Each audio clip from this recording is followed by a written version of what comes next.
The Toronto Raptors are over here fooling everyone. I don't know why, but as each and every single day goes by of my life, I think about the Raptors just a little bit more and more and more, and just about how much of an interesting team that they are. This team, there's a lot more to go ahead and dive into, really dissect when you're conversating about the Raptors, because so many intricate, tragic, cataclysmic things, and the average NBA fan will look at the Raptors and be like, yo, damn, they lost Kyle Lowry, damn, they lost Kawhi Leonard, damn, Marc Gasol, Serge Ibaka, none of them boys there no more.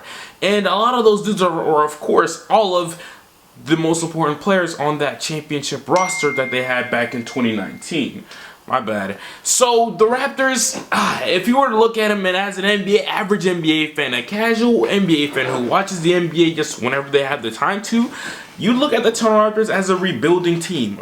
Simply because, like, yo, they just landed the 4th overall pick in the 2021 NBA draft and selected Scottie Barnes. What team that is not rebuilding tends to be in the lottery? It's a really rare case and scenario to see a good team in the lottery. It happened to the Los Angeles Lakers because, of course, injuries and blah blah blah blah blah affected their way. But with the way that the Toronto Raptors are structured, with the certain type of things that they've been through this past season, I don't look at them or think of them as a rebuilding team, but I'd rather use the word retooling. You see, the word rebuilding and the word retooling, there's key differences. When you rebuild some, bro, you're tearing everything down from the ground up.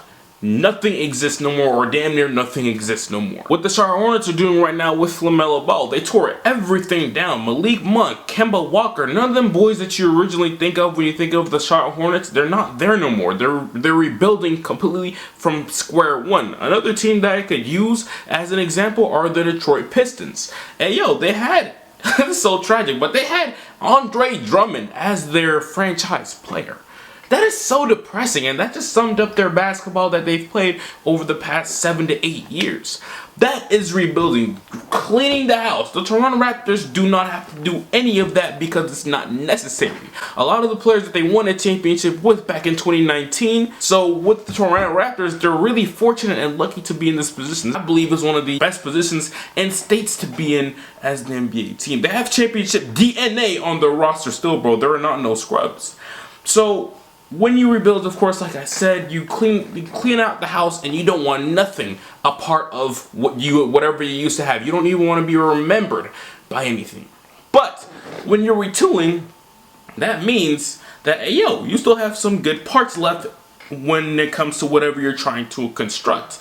I think of this as in a sense, if you're older, if you're a kid, you don't know what the hell I'm talking about, bro. But if you're older and if you deal with cars and buying cars, and if you bought several cars throughout your lifetime, you know that rebuilt cars in general, rebuilt car titles in general, you want to stay away from. That's just not good news. But in an NBA sense, the car still works, and it has a lot of good parts to it that you could use at a fully functional level. Now, I'm not over here saying that they'll make the playoffs or anything, because the East is tough and there's a lot of good teams down there in that lower tier in the Eastern Conference, but don't think that the Toronto Raptors is going to wash away the season. So many things interfere and get in the way of being a good basketball team like they usually are. They missed the playoffs for the first time since like 2013. That is absurd to think of. I was 13 years old the last time they missed the playoffs, bro, and they did it once again.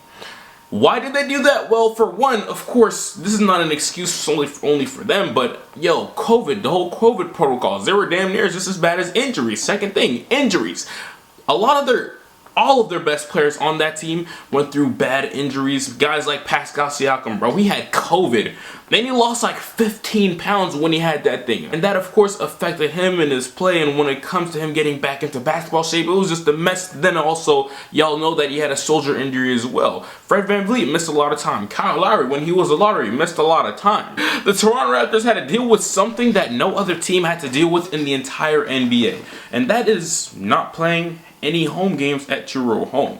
The Toronto Raptors played in like Tampa or something like that, bro. All of their home games were in Tampa. They did not play in Toronto because of a lot of rules and regulations that Toronto had, and also their stuff, bro. They were forced to play in Florida, I believe, off the top of my head. I may be wrong, but they had to deal with that also And on top of course, the COVID and then the injuries, a lot of them didn't play together. It was just a complete mess. Now, when I think about the Toronto Raptors now, I see retooling potential. I think of the Toronto Raptors as a great, maybe not now, but in the future, a great free agent destination in the next year, 2, 3 years, if you ask me. They got Pascal Siakam, who has proven to be a good third, sometimes second option. They got Fred VanVleet, who was a great sidekick to whatever superstar that you have on your team. Then, of course, they have OG Anunoby, who is also an X factor in this season and how they play. If the Toronto Raptors end up messing around and make the playoffs, then just know that OG Anunoby had a lot to do with that.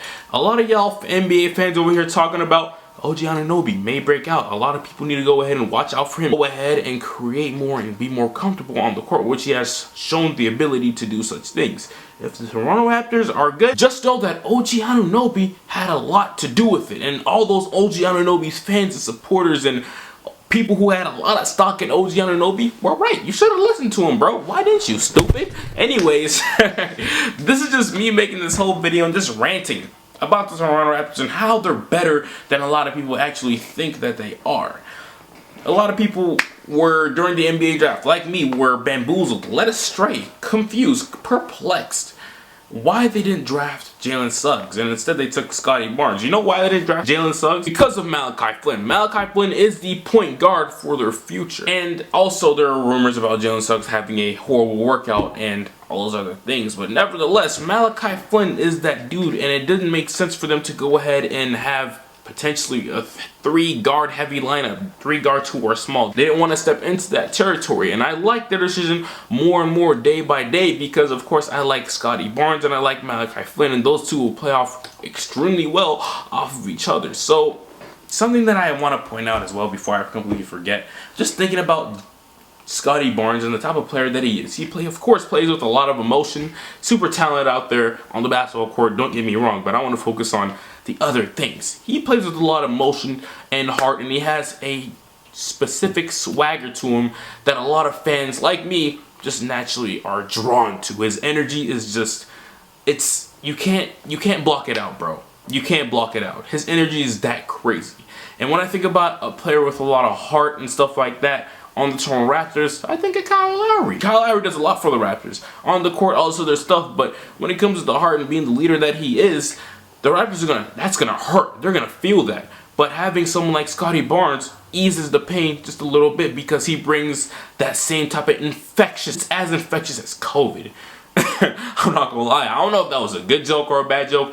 I may cut that out. Nah, I ain't gonna cut it out, it's too funny. Just know that the Toronto Raptors are just a bit better than what you think, and I don't want you to be fooled or whatever narrative the media tries to paint out about them, and I don't want you to underrate guys like a Pascal Siakam. Once again, a lot of y'all are talking down on Pascal Siakam and act like he didn't lose 15 pounds because of COVID, and also he didn't go through a shoulder injury, which affects almost every NBA player the direct season after that. They're not a rebuilding team, they're a retooling team who is on the rise and come up once again and could be back in that championship tier and in that market as soon as next year or a year and a half from now.